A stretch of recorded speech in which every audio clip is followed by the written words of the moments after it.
Geceler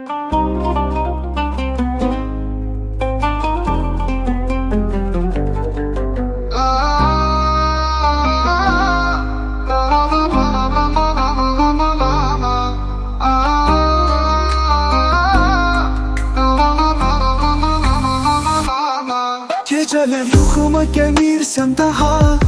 Ümidim, sevincim qırıldı birdən Nələr çəkdiyimi bilmirsən daha Qaldım qüssə ilə tək çarəsiz mən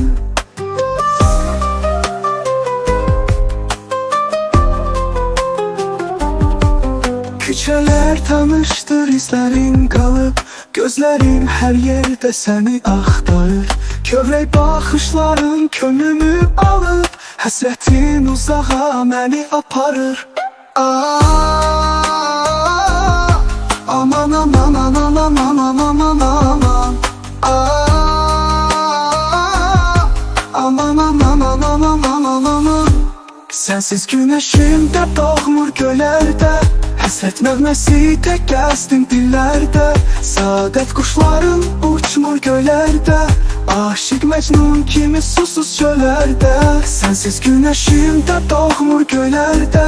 Həsrət nəğməsi tək gəzdin dillərdə Saadət quşların uçmur göylərdə Aşık Məcnun kimi susuz çölərdə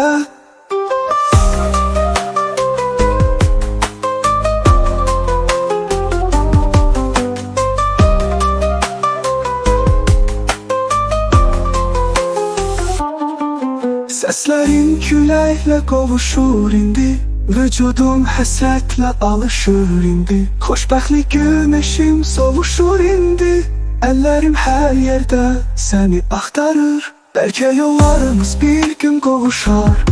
Bəlkə talihimiz bir gün barışar Amma bu ayrılıq yanır içimdə Ömürlük qəm olub qalıb gecəmdə Aman aman aman aman aman aman aman Aman aman aman aman aman Sənsiz günəşim də doğmur göylərdə Həsrət nəğməsi tək gəzdin dillərdə Saadət quşların uçmur göylərdə Aşık Məcnun kimi susuz çölərdə Sənsiz günəşim də doğmur göylərdə Həsrət nəğməsi tək gəzdin dillərdə Saadət quşların uçmur göylərdə Aşık Məcnun kimi susuz çöllərdə